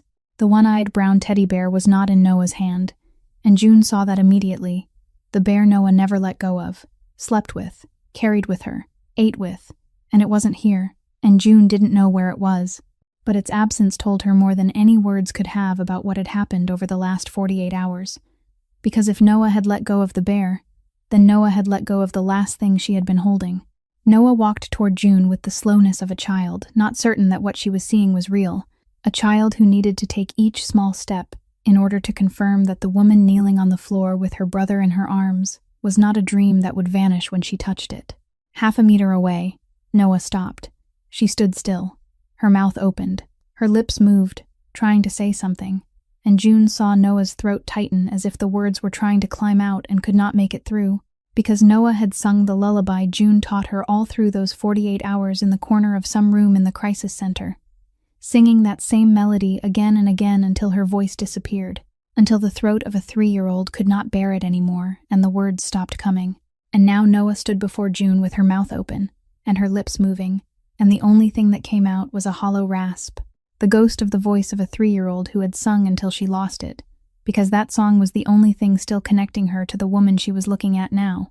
June held out her right hand to Noah, palm open, fingers outstretched, and said nothing, because words did not work with a child who had stopped using them. She only held out her hand like an invitation that needed no language. Noah looked at the hand, looked at the denim apron, and something moved across her face. Not a full expression, but the beginning of one, like the first vibration of something frozen for 2 days beginning to thaw. Noah took the final half step, did not take June's hand but went straight into her, collapsing against June's chest beside Milo, closing her eyes when her face touched the denim, closing them the way a child closes them after finding the place she has been searching for over 48 hours, and deciding that now she has arrived, she does not need to open them again. And June gathered both children into her arms, Milo on the left still crying, Noah on the right with her eyes closed in silence, and she knelt on the tile floor of the office, in the Dorchester Crisis Center at 10:23 on Saturday night, with 2 small bodies clinging to her, as if she were the only ground left in the world. Garvey came back into the office after the night staff had finished preparing the discharge papers. She stood beside the desk, looking at June kneeling on the floor with both children in her arms, and spoke in the gentle voice of someone used to delivering heavy things. "I need to tell you about Noah," she said. "She hasn't spoken since her mother brought them in Thursday night. Not a word, not a sound. She didn't cry, she didn't scream, she didn't ask for anything. The first night one of our staff tried to hold her, and she pulled away and went to the corner of the room and sat on the floor with a blanket over her knees and stared at the wall, and she's been there since, 2 days. The same corner, the same wall. She eats when we put food in front of her, but she doesn't ask for it. She sleeps when her body gives out, but she doesn't close her eyes on purpose. It's like something inside her decided to shut down to protect what was left." June heard every word Garvey said, while her arms still held Milo crying against her chest, and her eyes stayed on Noah, lying collapsed beside her, brother with her eyes closed and her body motionless. And what Garvey described was not information, but a picture June could see with perfect clarity. as if she were standing in that room, watching Noah sit in the corner by the wall, with a blanket over her knees, staring at one fixed point for 48 hours. A 3-year-old mind shutting down like a machine pulled from its outlet when it had taken more than it could bear. Not because Noah was weak, but because Noah was strong in the way a 3-year-old is strong. Strong by stopping herself from feeling when feeling became unbearable. Strong by closing the door instead of leaving it open for the outside world to flood in. June looked at Noah lying against her and saw that the child's eyes were still shut, but not with the peace of sleep, shut with the intention of someone choosing not to look, and June knew the little girl could hear her, knew she knew June was here, could feel the denim against her cheek, but that the part inside her that had closed itself was not yet ready to open. She gently set Milo down on the chair beside Garvey's desk. Milo was still hiccuping with tears, but he had already started to settle because a 3-year-old body couldn't sustain that intensity of crying forever, and because the smell of the denim apron had reached him, and that smell told him June was here, and June being here meant the world had not ended. She knelt in front of Noah, kneeling down to the child's eye level even though Noah's eyes were still shut, and she did not speak, did not call her name, did not say a single word, because words could not reach a child who had stopped using them. Words would only bounce off the wall Noah had built around herself, like echoes in an empty room. June simply held out her hand, her right palm open, fingers extended, and waited. Noah opened her eyes, not all the way, only halfway. Enough to look through her swollen red lashes and see the hand in front of her. And then her gaze moved from the hand to the wrist, to the arm, to the shoulder, to the dark blue denim apron, and when Noah's eyes touched the apron, something moved in her face. Not a full expression, only a small shift at the corner of her mouth and in the muscles around her eyes, like the first crack in ice on a lake when spring begins to touch it.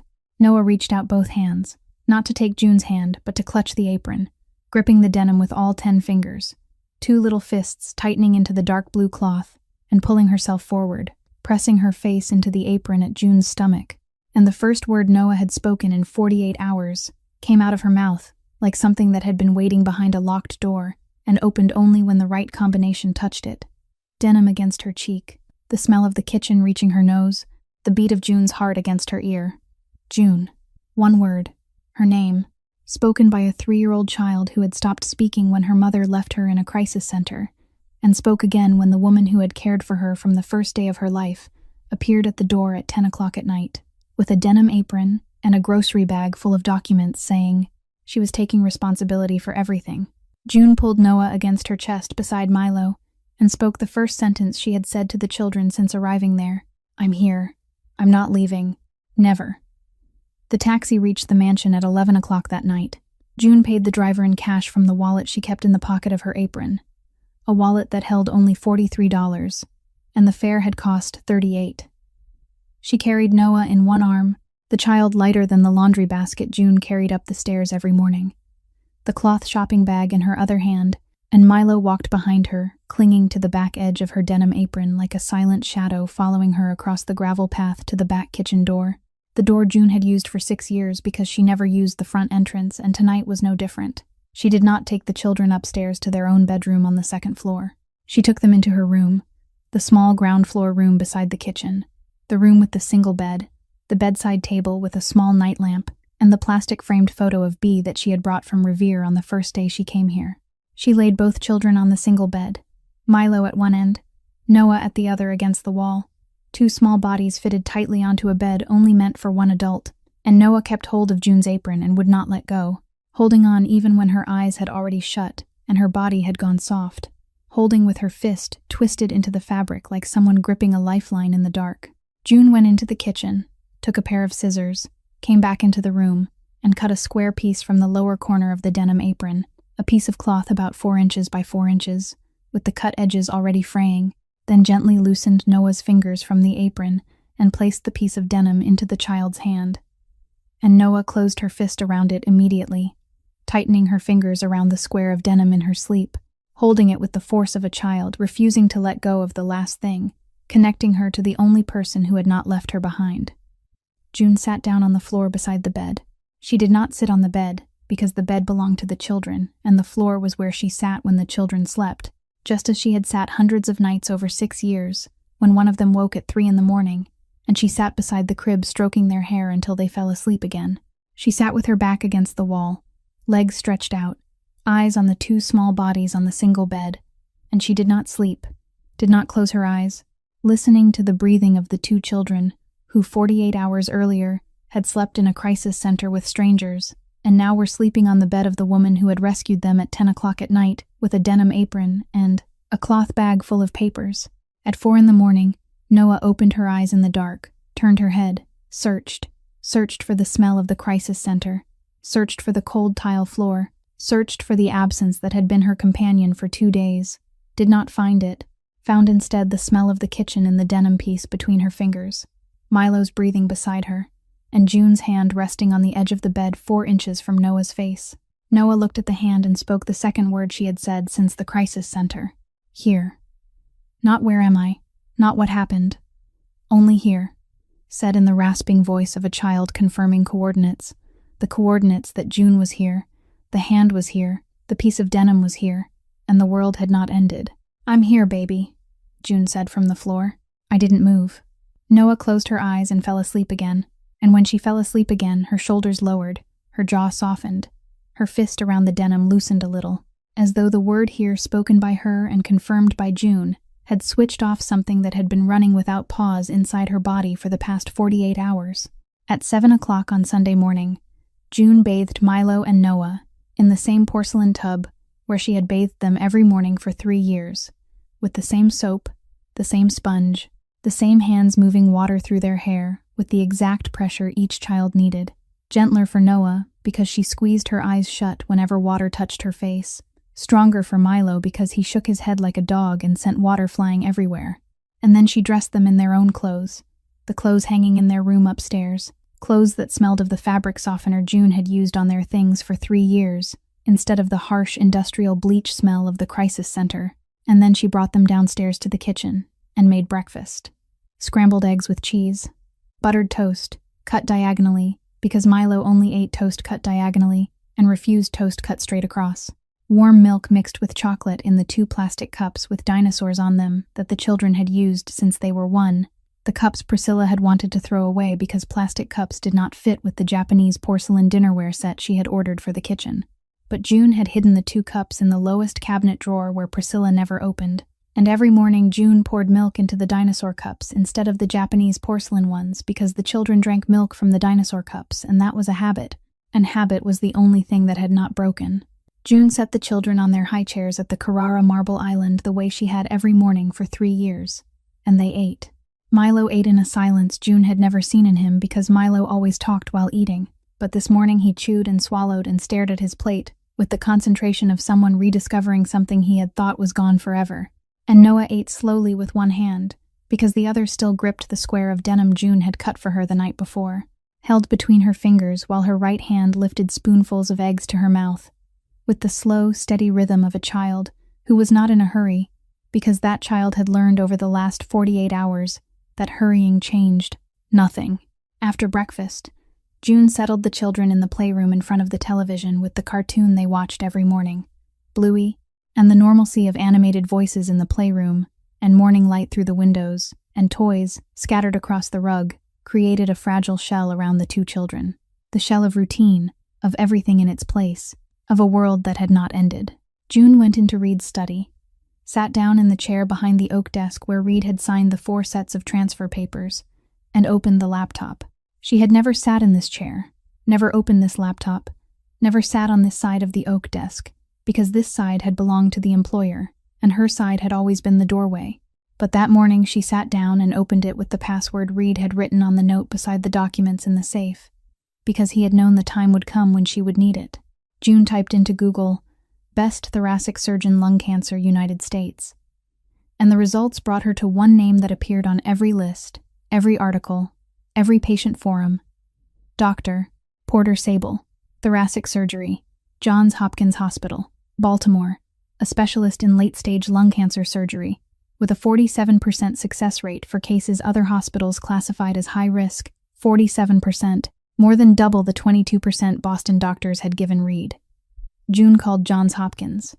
The operator said Dr. Sable's waiting list was 5 months. I don't have 5 months, June said. The patient has surgery scheduled in 4 days, and the probability is 22%. I need Dr. Sable.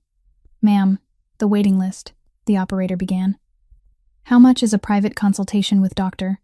Sable? June said. And that question moved her from operator to assistant, from assistant to coordinator, from coordinator to doctor. Porter Sable himself, who came on the line because the assistant had said the patient was willing to pay any amount and the case was urgent. June explained Reed's diagnosis, using the words she remembered from the report she had seen on the desk, and from the conversations between Reed, because June always listened, always, the way people working in someone else's house listen, silently, with no opinion, unnoticed, but storing every piece of information with the precision of someone who could not afford the luxury of missing anything because the thing missed might be the thing needed. Sable reviewed the file June sent by email from Reed's computer and called back an hour later. The case is operable with better odds using a different protocol, Sable said. I need to fly to Boston, examine the patient, and coordinate with the team at Mass General. Total cost, including my fee, the specialized team, and the protocol is $890,000. $890,000. June did not blink. When can you come? Tomorrow morning, if the deposit clears by 5 p.m. today. June hung up, called the bank, and read out the account number and authorization code from the papers Aldrich had prepared. Her voice on the phone with the JP Morgan private client banker sounding exactly the same as it did when she called food suppliers every Monday for the mansion. Steady, clipped, unadorned, without hesitation, without her voice shaking when she said, the figure 890,000, because to June, that money was not hers. It was Reed's, and the only way to deserve what Reed had placed in her hands was to use it for the one thing Reed could not do for himself, save his own life. The transfer cleared at 4:47 on Thursday afternoon, 13 minutes before the deadline. $890,000, leaving an account June had not even known existed 3 weeks earlier. Moved by a woman who 3 weeks earlier had earned $2,600 a month, and now moved a 7-figure sum with the same calm she used to lift dishes from the sink to the shelf. But June didn't stop with the surgeon. That same afternoon, she made 7 more calls from the landline in Reed's study, while the children watched Bluey in the playroom one wall away, and she could hear the cartoon voices slipping through the crack beneath the door while her mouth spoke numbers that 3 weeks earlier she couldn't have imagined herself saying out loud. The first call was to Mass General Hospital, a specialized post-operative care package, private nursing 24 hours a day, intensive monitoring, early rehabilitation, $340,000. The second call was to the medical equipment company Reed used for the hotel chain, because the Carmine hotels had high-end medical spas, and June knew the vendor's name because she was the one who received deliveries at the mansion and signed for them every time. A hospital room prepared to the surgeon's specifications, a positioning support bed, updated monitoring equipment, supplemental portable oxygen, $185,000. The third call was to the nutrition specialist Reed had once consulted for the menus in the Carmine Holdings restaurants, a post-operative nutrition plan for a 37-year-old patient recovering from lung surgery, $42,000. The fourth call was to Aldrich Thorne, additional legal and notarization fees, $120,000. The fifth call was to establish a trust fund for Milo and Noah, $3,200,000 placed into a fideicomiso that would protect the children's finances until they turned 21. Money no one could touch. Not June, not Reed, not any inheritance lawyer Priscilla might hire. Money inside the trust and the trust belonging to Milo and Noah, and only Milo and Noah. The sixth and seventh calls were to keep Carmine Holdings operating while Reed recovered, to pay the staff, pay the vendors, keep the 5 hotels and 3 restaurants running normally, so that when Reed woke up, the company he had built from his grandfather Giuseppe's $50,000 loan would still be standing. Every call came out of June's mouth in the same voice she used when calling in produce orders for the mansion every Monday. Steady, clipped, without hesitation, not the voice of someone spending money that wasn't hers, but the voice of someone who knew exactly where every dollar had to go, because every dollar belonged to Reed, and the only purpose was to keep Reed alive and keep the children safe. While June moved clean money from the first-floor study, Orion Beck moved the underworld from the other side of the city. At 11 o'clock on Sunday night, Orion stood in the warehouse in South Boston, the warehouse whose exterior sign read Carmine Hospitality Supplies and whose interior held what never appeared on any invoice, and stood before 14 men, sitting on wooden crates and folding chairs under flickering fluorescent lights, and said in a voice flat as a tabletop, "Reed is out. I'm in charge for now. Anyone who doesn't like it, the door is there." No one stood up. No one asked why, because in that world, why wasn't a question people lived long enough to ask. 2 hours later, at 1 o'clock on Monday morning, Orion sat across from Harlan Crest in an Italian restaurant in the North End, a restaurant owned by one of Harlan's men and closed for this meeting. The two men seated on opposite sides of a wooden table, with 2 espressos, no one drank, and candlelight moving across the tabletop. And Orion said exactly one sentence in a voice no louder than the candle flame itself. "Touch the kids or the woman, and I will find you in a place where no one will find you." Harlan looked at Orion, looked into the unblinking eyes of the former Marine who had served 23 months in Fallujah, and Harlan backed off, not because he feared a sentence, but because he feared the man who said it, because Harlan knew Orion Beck never said anything he wouldn't do. While Orion handled the darkness, June turned the mansion into light. She went into the children's bedroom on the 2nd floor and replaced the white linen sheets Priscilla had chosen, white sheets pulled flat and tight like hotel bedding that the children had slept on for 3 years without anyone asking if they liked them, and changed them for color, blue sheets printed with clouds for Milo because Milo loved clouds, and asked June every afternoon why clouds moved, purple sheets printed with butterflies for Noah because Noah could stand looking at butterflies in the garden every summer morning without getting tired of it. She removed the expensive educational toys Priscilla had bought from the recommendations in parenting magazines, toys the children never touched because they hadn't been bought for children to play with, but for parents to display, and replaced them with the toys the children actually used, little plastic cars June had bought at the dollar store whenever Priscilla was away, the small ball hidden under the bed, the box of crayons hidden in Milo's backpack, because Priscilla didn't allow drawing in the bedroom. She took down the abstract paintings on the hallway walls, the aluminum-framed pieces the interior designer had hung and no one ever looked at, and replaced them with photographs of the children that she printed from the old phone Reed had given her 4 years earlier. Milo with birthday cake on his face at 2, Noah asleep on the sofa hugging a pillow, the 2 of them sitting on the kitchen floor laughing, photographs no one had ever printed, because in this house, the children's pictures lived in the housekeeper's phone, not on the walls of the mansion, and she bought simple wooden frames at CVS on Charles Street and hung them at the eye level of a 3-year-old child, not at adult height, not at guest height, at the height where Milo and Noah would see themselves every time they walked down the hall.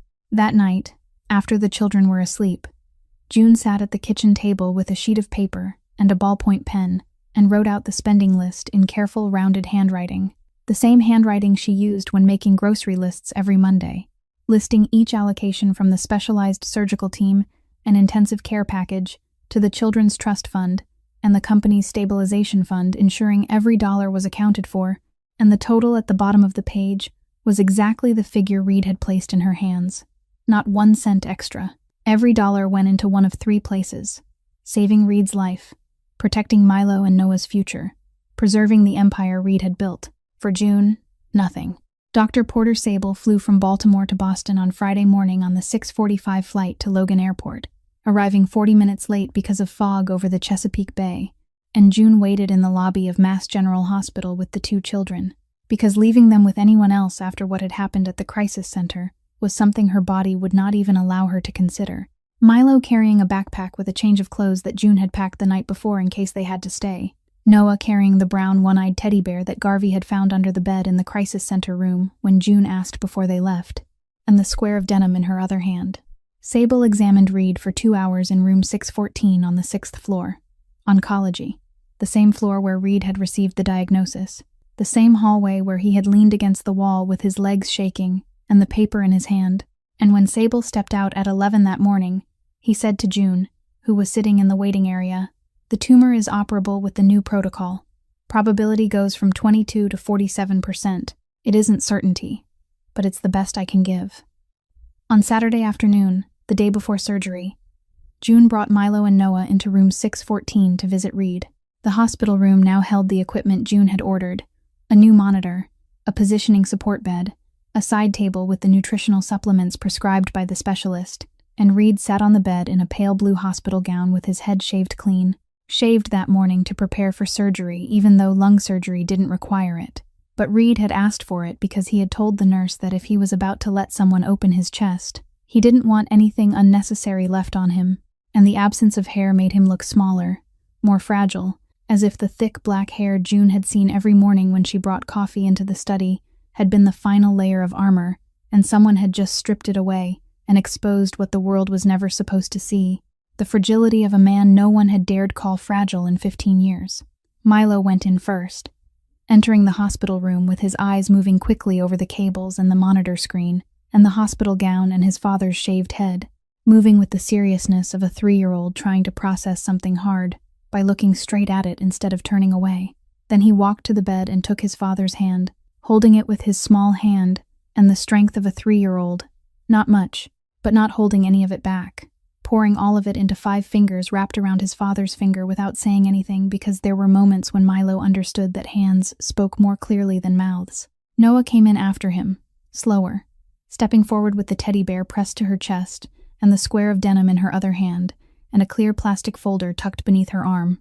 A folder June hadn't known Noah had brought, because she had hidden it in the backpack all the way to the hospital. Noah opened the folder with both hands, having to set the bear down on the bed to do it, and took out an A4 sheet of paper, with a drawing done in crayon, 4 stick figures holding hands, 1 large figure with a shaved head and a blue shirt, 2 small figures with black hair and colored clothes, and the 4th figure not as large as the first one but larger than the 2 smaller ones, wearing a gray dress with a blue apron and both arms stretched out touching the 2 little figures. And beneath the drawing, in the crooked handwriting Milo had done for her because Noah still couldn't write, were the words, "My family, 4, not 3, June 2. Noah placed the drawing on the table beside the bed with both hands, placing it gently, placing it with the care of a child setting down the most precious thing she had in the place where it belonged. Then she picked up the teddy bear and set it on the pillow beside her father's head, turning the bear's face toward Reed, smoothing its flattened ear back into place, placing one of its front paws against the hospital gown as if the bear were hugging him, and said, "So you won't be alone, Daddy?" 8 words coming out of Noah's mouth as smoothly as water running through a crack in stone that had finally opened. The longest sentence she had spoken since the crisis center, 8 words that had found a reason big enough to pass through the door that 48 hours of silence had shut. Reed looked at the drawing, looked at the 4th figure in the gray dress and blue apron, looked up, and saw June standing at the doorway of the hospital room with Noah already turned back and clinging to her leg in the uniform she hadn't changed out of all week, the same uniform she wore while wiping down the kitchen and bathing the children, and sitting at the study desk moving millions of dollars and waiting outside the crisis center door at 10 at night, and his eyes filled with something that wasn't fear of surgery, or grief over Priscilla, or the loneliness of a sick man lying in a hospital bed, but gratitude, the gratitude of a man who understands that what stands before him is something he doesn't deserve, something that can't be bought, can't be demanded, can only be recognized. Reed gathered both children into his arms, pulling Milo and Noah up onto the bed, the monitor cables clattering as the wires stretched tight, the bed shaking under the weight of 3 people, and he held them with the same arms that had given orders in the dark 15 years earlier, and now wrapped around the 2 smallest bodies in the world, with a strength he hadn't known he still had. Later, in the hallway, while the children sat on the waiting room chairs with Milo reading aloud the words on a cancer prevention poster he didn't understand but read anyway, because reading was what Milo did when he was worried, Reed spoke privately to June, his voice lowered, the voice of a boss, the voice that for 15 years had made people listen without asking questions when it spoke. "If anyone comes to the house, anyone who isn't Orion, don't open the door. Call Orion. The number is saved in my phone on the desk. Do you understand?"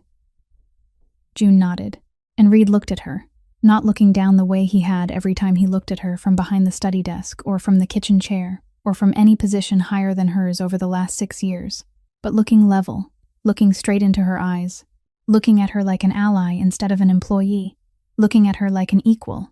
And he said in a voice that was no longer the voice of a boss but the voice of Reed Carmine, 37 years old, head shaved, hospital gown on, about to let people cut open his chest, speaking to the only woman still standing. "You're the strongest person in this house, June. You always were."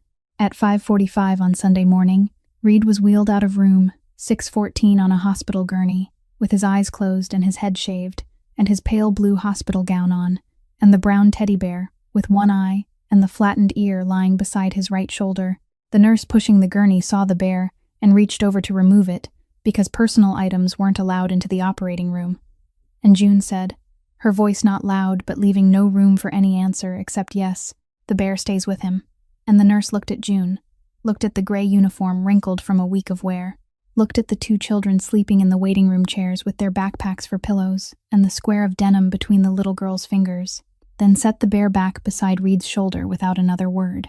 The gurney moved down the 6th floor hallway, through the double doors leading into surgery, and the doors closed at exactly 6 with the soft click of the magnetic lock, and that click began the waiting. June didn't sit in the waiting room chair. The waiting room chairs were hard plastic, with upright backs that made a sound every time someone shifted or turned, and June didn't want the children waking every time she needed to move, because the children needed sleep, and they hadn't slept enough all week, and their sleep mattered more than her back. She sat down on the floor of the 6th floor hallway beside the surgical doors, sitting with her back against the wall and her legs stretched out on the cold linoleum, then arranged the two children around her the way she had arranged them on the single bed in her room, the way she had arranged them for 3 years whenever they needed sleep and she needed to stay close. Milo on her left, head resting on June's shoulder, body leaning into her with the natural ease of a child more accustomed to sleeping against this person than against any wall or pillow or bed rail. Noah on her right, her head on June's lap at first.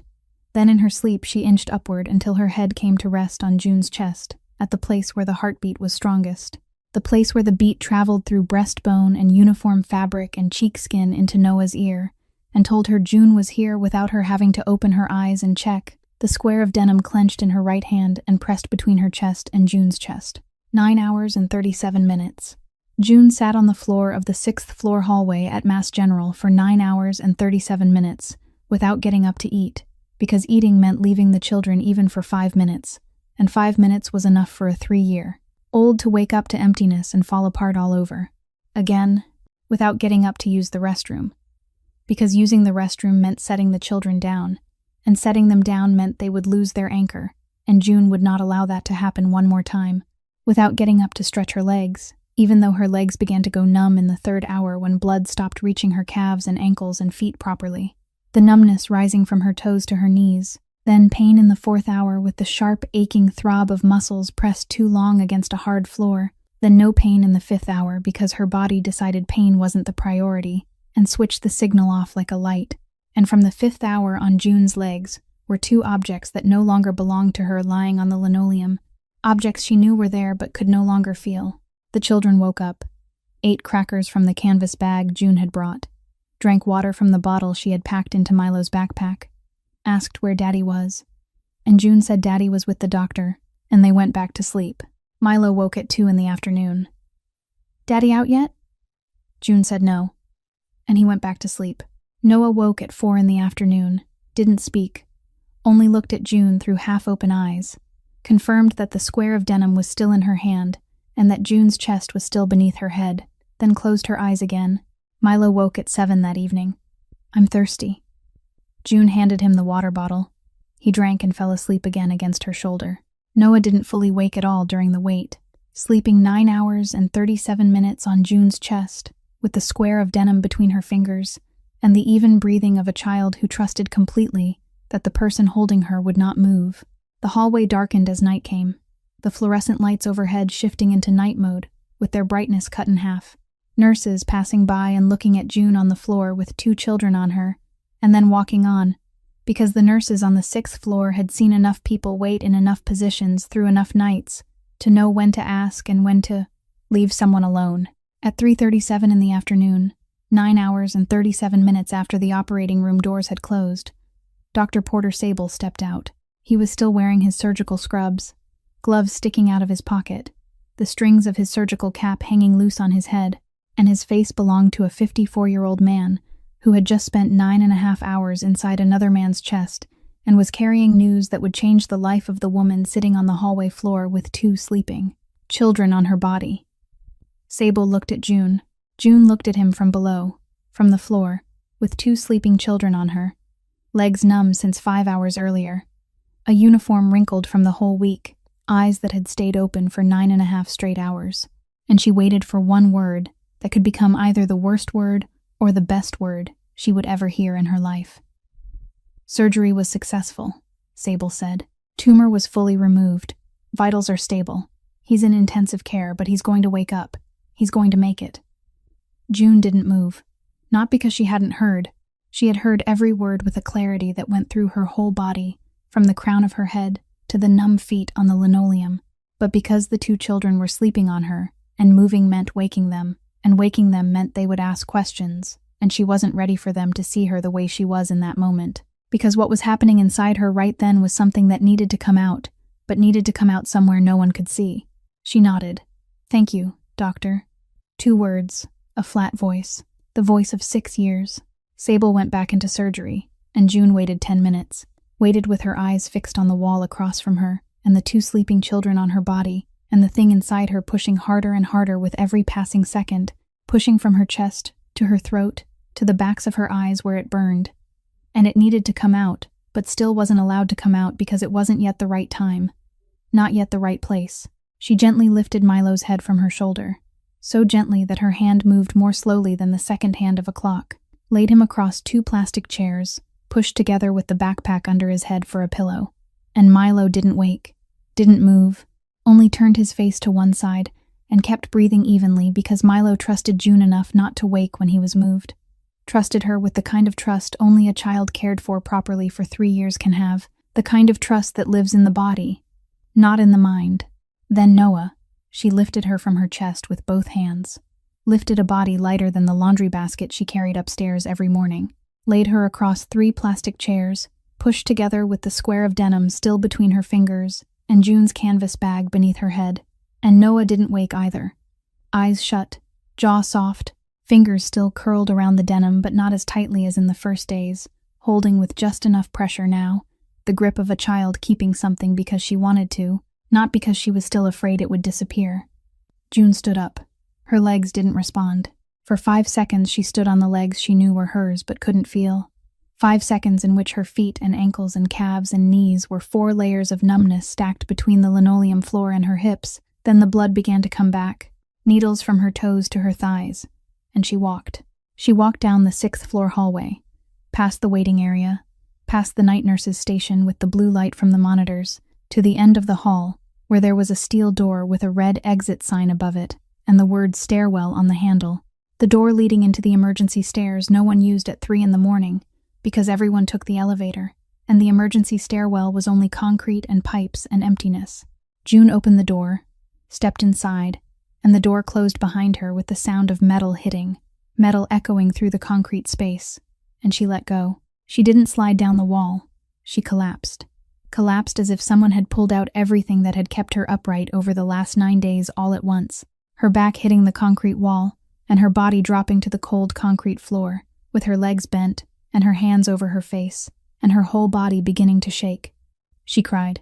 She cried in a way she had never cried in 27 years of living, not the silent crying of a housekeeper in the employer's bathroom after locking the door, not the restrained crying of a mother after the children were asleep, but crying with her whole body, with the sound that came out from the deepest place in her chest, and hit the empty concrete walls of the stairwell, and echoed back, and hit again, and echoed again, until the stairwell was full of her voice, with both hands over her face trying to hold back something pouring out from every side, and unable to hold it because it was bigger than 2 hands. She cried because Reed was alive, because the 4 words "he's going to make it," that Sable had said 10 minutes earlier, had gone through her like electricity, and she had held it in while the 2 sleeping children lay on her body. But now no one was on her anymore, and all that electricity came out. She cried because of Milo screaming, "Don't leave us in the hallway of the crisis center with bare feet on cold tile and white pajamas that weren't his." She cried because of Noah, saying "June," with both fists twisted into denim after 48 hours of silence. She cried because of 9 hours and 37 minutes, sitting on the linoleum floor with numb legs and an aching back and 2 sleeping children on her body that she had not dared move. She cried because of 48 hours in the crisis center, where Noah sat in the corner staring at one fixed point on the wall and did not speak. She cried because of 6 years of coming in at 6 in the morning and leaving at 8 at night and never asking for anything except $2,600 a month. She cried because tens of millions of dollars had passed through her hands in 1 week and she hadn't kept a single cent, hadn't bought herself even one pair of shoes to replace the yellowed white ones she had worn since the first day. 10 minutes. She cried for 10 minutes in the concrete stairwell on the 6th floor of Mass General Hospital at 3:20 in the morning, where no one saw, no one heard, no one knew. Because June didn't break down in front of other people. June broke down alone in an empty stairwell at 3 in the morning and then stood up and wiped her face and went back. She stood up from the concrete floor, wiped her face with the sleeve of the uniform she had been wearing all week, smoothed the denim apron with her palm, from chest to hip, the same motion she made every time before leaving the kitchen and stepping into the rest of the house.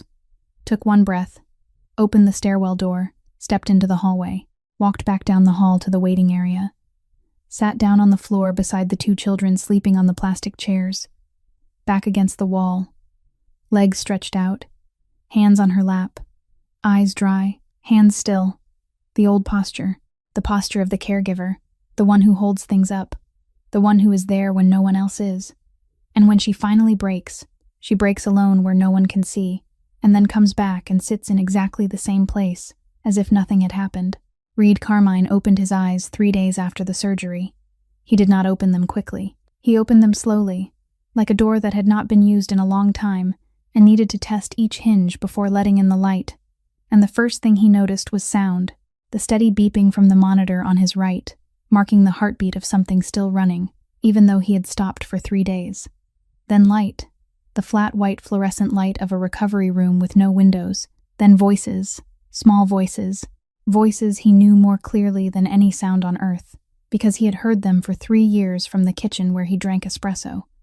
Voices competing to say something he could not yet make out, but could feel through his skin, through his bones, through some part of his chest that had been sewn shut 3 days earlier. He turned his head to the left and saw Milo and Noah sitting on the edge of the bed, clean, wearing clothes he recognized. Milo's green dinosaur shirt, Noah's purple flowered shirt, the clothes June dressed them in every morning, and they sat there looking at him with 6 bright eyes, with the intensity of 2 3-year-old children who had waited 3 days for their father to open his eyes, and now that his eyes were open, did not know whether to laugh or cry or shout or stay quiet. "Daddy," Milo said, his voice trying to stay steady but trembling on the last word. "You woke up," and he took his father's hand, holding it with a 3-year-old hand pouring all its strength into the grip without holding anything back. Then he told him in the voice of a child, saying what no child should ever have to say. "Mommy left us at a place with people we didn't know. She said she wasn't coming back. I didn't sleep." Noah stopped talking, and Milo's jaw trembled for half a second before he clenched it with the same force Reed had seen every time the boy fell in the garden and decided not to cry. Noah did not speak. Noah took the drawing from the bedside table where June had placed it on the first day and handed it to her father. 4 stick figures holding hands. My family, 4 not 3. June too. Then she took the teddy bear from beside the pillow where it had stayed through the whole surgery and placed it back beside her father's head, smoothed the bear's ear, adjusted its paw, then climbed onto the bed and lay beside her father, not on top of him but next to him, head on the pillow, body pressed against his hip, eyes open, staring at the ceiling. Right hand holding the square of denim, left hand searching for Reed's until she found it and laced her fingers through his. 5 small fingers threaded through 5 large ones. And she said nothing, because her body lying beside her father's body was the most complete sentence she could write. I'm here, you're here, we're here. Reed felt Noah's fingers between his, small, warm, holding on with the grip of a child who had learned that if she did not hold on, she lost things, and something rose in his throat that was not pain and not anesthesia, but something that had been gathering for 3 days behind closed eyes and had now found a way out, one tear sliding down his temple and falling onto the pillow, and he did nothing to stop it. Reed turned his head to the right and saw her. June sat in the white plastic chair in the corner of the room beside the window overlooking the hospital courtyard, sitting straight-backed, hands on her knees, feet together, yellowed white sneakers on her feet, her gray uniform wrinkled with the fixed creases of something that had been worn through sleeping and crying and walking and sitting for more than a week without being changed, the blue denim apron with a square piece cut from the lower right corner. She sat there silently watching the scene before her. The 2 children on the bed with their father, the drawing on the blanket, the teddy bear beside the pillow, the fingers laced together. watching with the expression of someone observing something she had helped build but that did not belong to her, something that was hers in effort but not in ownership, something she cared for but did not claim. "June," Reed said in a voice still hoarse from 3 days with a breathing tube. "What did you do with the money?" June looked at him from the plastic chair and answered in the same voice she used every time she answered, whether dinner was ready or the children were bathed or the laundry was finished, the voice of 6 years, the voice that did not change even though what she was saying was the most extraordinary thing anyone had ever said in that hospital room. "What you would have done, sir. I saved your children. I saved you. And I made your house a home." Reed looked at her, looked at the plastic chair, looked at the wrinkled uniform, looked at the hands resting on her knees, the hands that bathed his children and moved millions of dollars and smoothed Noah's hair until she spoke again and held both children on the floor of a crisis center at 10 at night. "And for you," Reed asked, "what's left for you?" June looked at Milo on the bed with his jaw set and his hand gripping his father's hand, looked at Noah lying beside her father with the square of denim in one hand and her fingers threaded through his and the steady breathing of a child who finally had both the people she needed in the same room, and she smiled, not the polite smile she gave every morning when Reed thanked her for coffee, not the work smile she gave when guests praised dinner, a different smile, a smile born from somewhere deeper than her mouth, from the place where the things that cannot be bought and cannot be lost and do not depend on the amount of money in an account or the number of rooms in a mansion are kept. "I already have everything, sir." After June and the children left the room, Orion Beck came in, stood beside the bed in the posture of 15 years, back straight, arms folded, and gave his report as briefly as always. The underground side had been transferred cleanly. The casino was being dismantled in an orderly way. The warehouses had been cleared, the roots cut. Harlan Crest had withdrawn completely after the meeting in the North End. Not one trace of blood attached to the children or to June. Not one dirty dollar flowing back toward the clean assets. Reed nodded. "Good," and added one sentence Orion had never heard in 15 years. "Thank you, Orion. From now on I'm just a hotel owner." And Orion looked at Reed, looked at his boss for the first time in 15 years, and saw him smile, not the half smile he used when he won a card game, or when an enemy realized he had lost, but a real smile, a smile in his eyes. 6 months later, Orion drove the black SUV taking Reed and Milo and Noah to Revere on a Saturday morning. 6 weeks after surgery, Reed was strong enough to sit in the back seat for 4 hours, but the doctors had not yet cleared him to drive, so Orion drove, and this was the first time Orion Beck had driven for a purpose that had nothing to do with the dark, driving an old boss and 2 children to pick up the younger sister of the housekeeper in working-class Revere, the 3rd-floor studio apartment with no elevator. Dot opened the door, a 62-year-old woman who sold artificial flowers at the weekend flea market, with legs swollen from diabetes, and the eyes June had inherited. Reed explained, not in the language of a boardroom, but in simple words that Dot could carry to the market the next morning without feeling burdened. "Your daughter saved my life and saved my children. The least I can do is bring her sister home." Dot cried. B, 14 years old, packed her things into a backpack without asking questions, because her mother had taught her that when someone gave you something good from the heart, you did not ask why.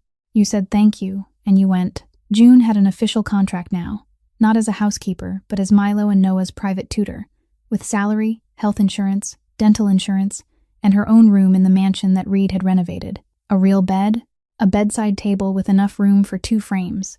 One plastic minion frame June had brought from Revere with B's picture in it, one wooden frame Milo had chosen at the stationery shop on Charles Street because the wood color matched the color of June's apron. B stayed in the room that had once been Priscilla's, and no one in the house ever spoke that name again. Milo told his preschool friends that he had 2 mothers, one who left and one who came to find us, and he said it with the natural ease of a child who had already processed something many adults never could, and folded it into one sentence that held everything, the absence of one woman and the presence of the other. And when his teacher asked who his hero was, Milo said, "June, because she came to get us at night when nobody else came." Noah drew every week a new picture, always 5 people, always in the same order. Reed, Milo, Noah, June, B. 5 stick figures holding hands with my family written underneath. Every week the technique grew a little better, heads rounder, bodies more balanced, hands with fingers, but the composition never changed. 5 people, June in the middle, Because for Noah, who expressed in colors what she could not say in words, the center of the family was the one who kept it standing. Noah no longer held the apron out of fear. She held it out of habit, out of love, because what had begun in survival had turned into affection. And sometimes in the kitchen, when June cooked, Noah would come and hold one fold of denim between her fingers, not with the tight fist of the first days, but with the loose touch of someone reaching because she liked to, not because she needed to. And the square of denim June had cut with kitchen scissors still lay on Noah's bedside table, folded neatly, edges frayed. Beside the dinosaur nightlight June turned on every night at 8. And Reed changed in a way his associates at Carmine Holdings noticed but did not understand. He no longer drank espresso alone in the kitchen and then walked out the door. He stayed at the kitchen table at the Carrara Marble Island, where Priscilla had once placed shopping bags, and where now Milo ate diagonally cut toast, drinking coffee while June prepared breakfast, and Bea made pancakes in the pan with the competence of a child who had learned to cook before she had learned to read. And he asked June about Bea, about Dot, about whether Noah had slept well, for the first time in his life sitting down to breakfast with family, instead of eating alone before going out to build an empire. One night, after the children were asleep, Reed stood in the kitchen doorway, and June was washing dishes, hands wet, denim apron on, and he said, "June," only her name hanging at the end of the sentence the way it had the first time. He called her into the study to hand her the documents, and she turned, and he said in a low voice, the voice that for 15 years had made the world listen when it spoke. But this time that voice was not cold. Stay, not as an employee. Stay as... And he did not finish the sentence because Reed Carmine spoke each sentence as if it weighed like stone, and this sentence weighed more than any order he had ever given in the underground empire. And June looked at him, looked at his hand clenched into a fist on the kitchen counter, a hand that 15 years earlier had done things no one dared mention, and now did not know what to do, when it was not holding a gun or a pen. And she stepped toward him, took a towel and dried her hands, then placed her hand on his, lightly, not gripping, only resting it there. And Reed understood that it was yes, because June had never used more than what was necessary, not even in words. On the wall of the Beacon Hill Mansion's living room, the room where Priscilla had entertained guests, and where the Italian leather sofas had once stood in geometric perfection, so no one dared sit on them, Reed hung 2 things. The first was a framed copy of the transfer document signed at the oak desk with Aldrich Thorne, and beneath the last line Reed had written by hand, "I gave her everything I had. She gave it back multiplied by 1,000, because what she gave me back can't be bought with money. She gave me my children, my life, and my faith in people." The second was Noah's drawing, 5 stick figures holding hands. My family, with June in the middle, exactly where she had always been. And every morning at 6:30, June came into the kitchen, gray uniform, blue denim apron, and prepared breakfast with the hands that had moved millions of dollars, and saved 2 children on the floor of a crisis center, and cried alone in a hospital stairwell at 3 in the morning. And every morning Noah came down the stairs in dragging little steps, and held a fold of the apron between her fingers, lightly, without gripping, because it was no longer fear, but love. And every morning June put her hand on Noah's head, and stroked gently, the way she had stroked the child the first time she held her in the hospital when she had just been born, the way she would stroke her every morning still to come. And every morning Reed stood in the kitchen doorway, coffee in hand, looking at June making breakfast, looking at Bea making pancakes, looking at Milo climbing onto his chair, looking at Noah holding the apron, and drank the first sip of coffee of the day no longer alone, because that is what caregivers do. They keep caring. After everything breaks and after everything is mended, and after the world finally understands what it should have understood long ago, they continue, in silence, with their hands, still wearing the apron, as if nothing has changed, because for June, nothing had changed. She had always been this way. The only thing that changed was that now the others could see it. And maybe that is the greatest lesson this story leaves for all of us. That true power does not lie in money or status or the empire someone builds. True power lies in the hands of the person who appears quietly every morning and cares without ever demanding.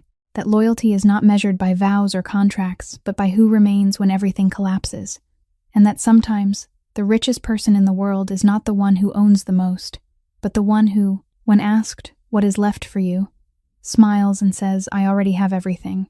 If this story touched your heart, if you felt something from June and Reed and Milo and Noah, then please like this video, share it with someone you love.